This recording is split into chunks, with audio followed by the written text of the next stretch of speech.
Welcome to Happy to Help RVing. I'm Donna, and this is... I'm David. Nice to see you guys again. We are on our way to Van Buren State Park in Michigan. It's over by South Haven by which lake? Lake Michigan. Lake Michigan, okay. Geography, not my strong point, but anyways, so we are headed out for our third camping adventure with our new Catalina. Our 37-foot Catalina, which is much longer than we have ever hauled, much bigger camper than we have ever hauled before, and we are having nothing but problems with it.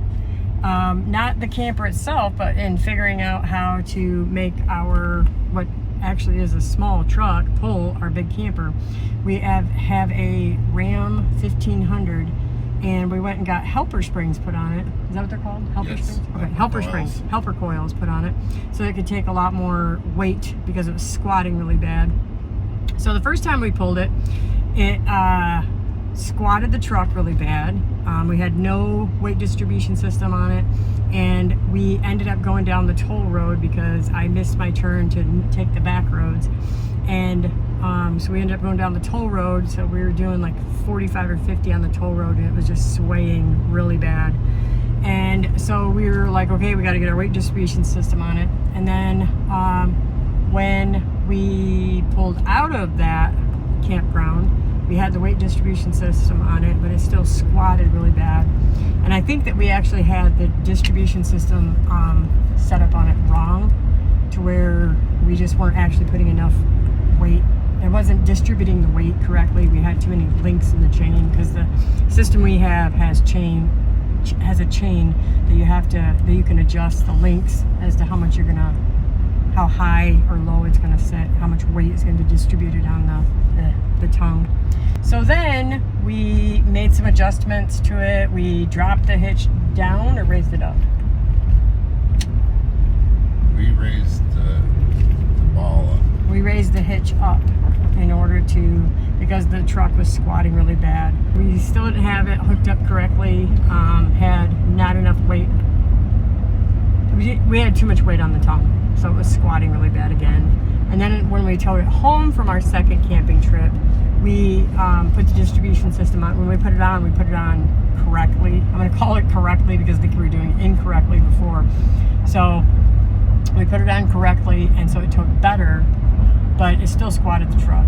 So we went and got the truck into a spring shop here locally, and they put some heavy-duty springs on it. And so now, this third time that we're out towing the camper, it does not squat as bad, but I think that we actually have the hitch up too high. Not I, David.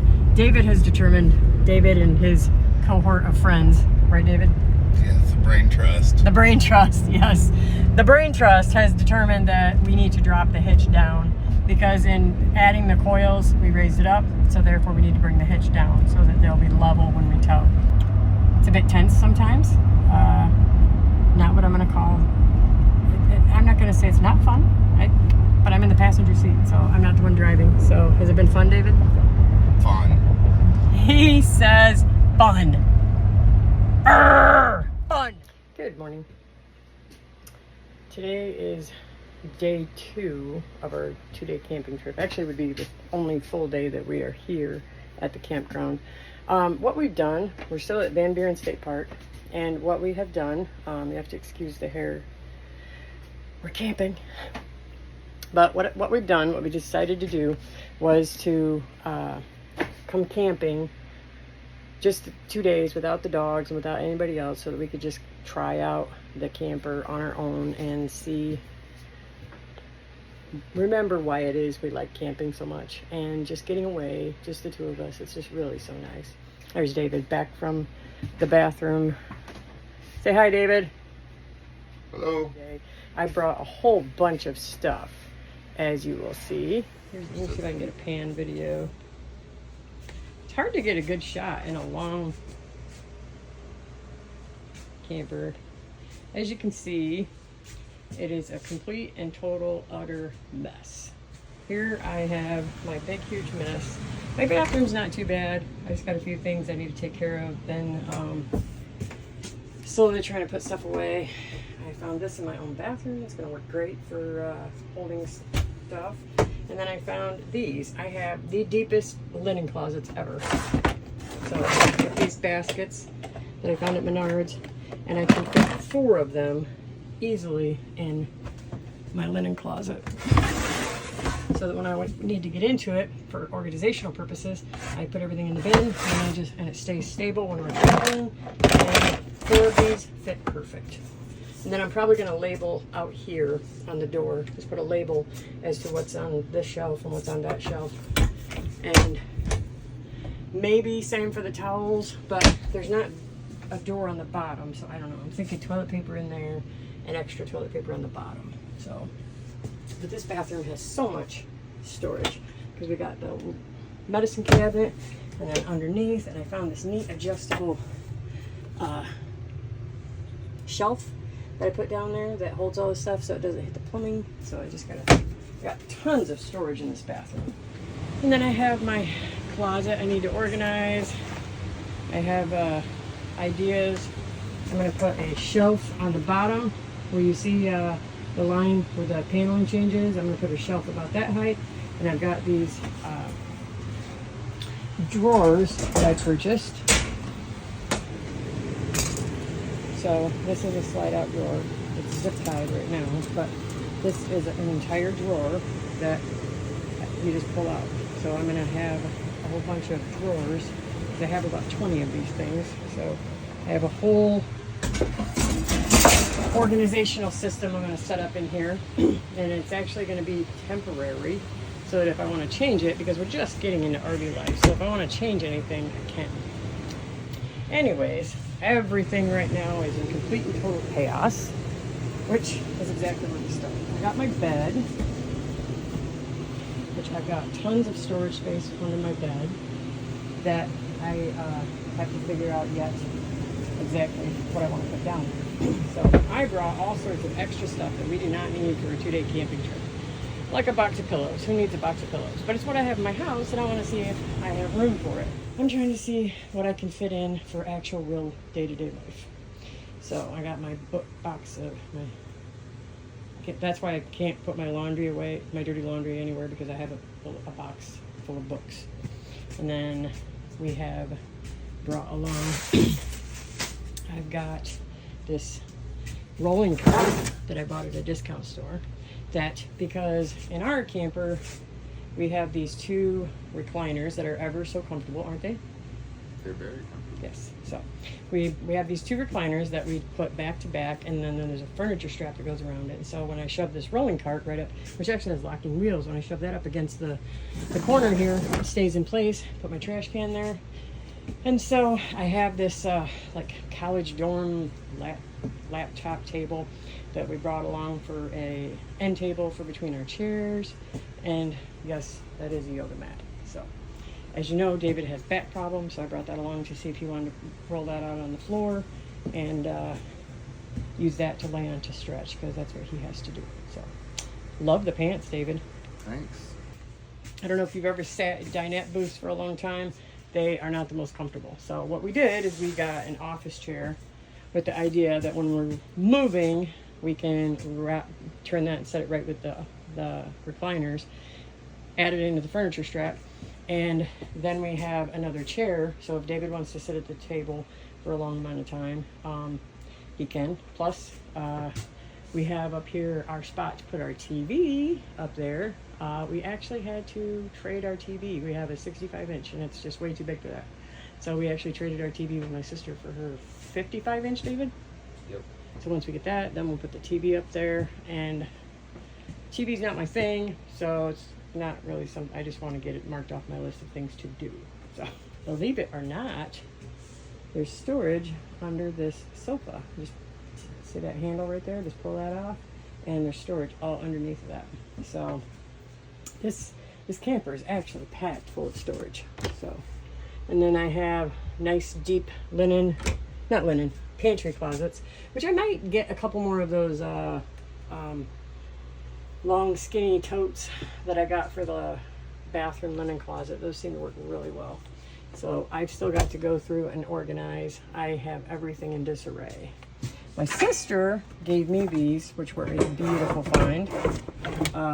These little metal organizers that I can fit 5 of them. 6 if I buy another one, I got 5.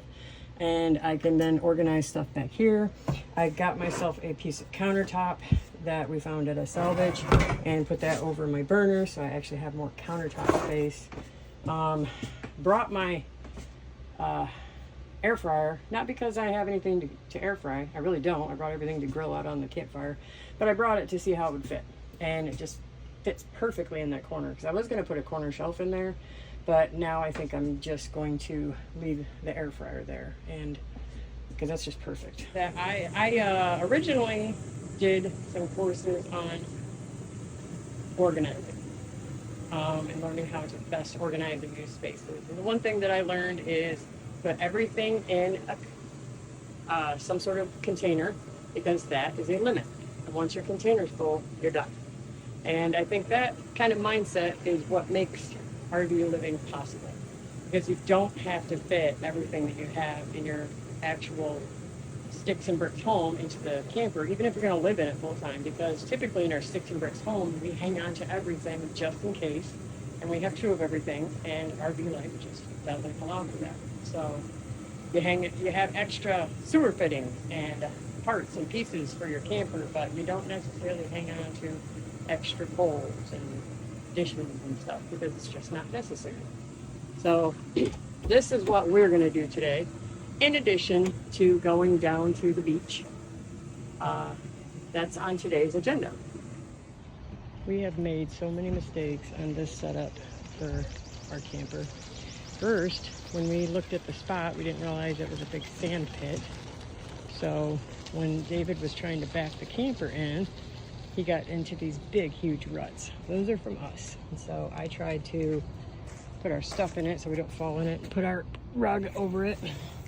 But it's nothing but sand through here, really loose sand. And when we looked online for the site, it looked just like a regular campsite, like a dirt campsite, and it was just fine. But we didn't realize that they had available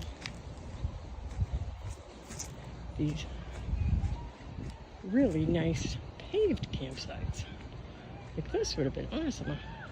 And it's been empty the 2 days that we've been here. So, but you have to take the open available reservations.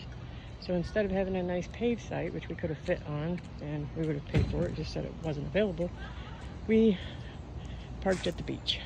So this was like a real learning curve, because David got stuck a couple times, then he'd come up here and burn out in the back trying to get it in, and it's just sitting really crooked. When you lay in the slide out, because the first slide out, this first one right here, that's the bedroom slide out, and it feels like you're on an inversion table.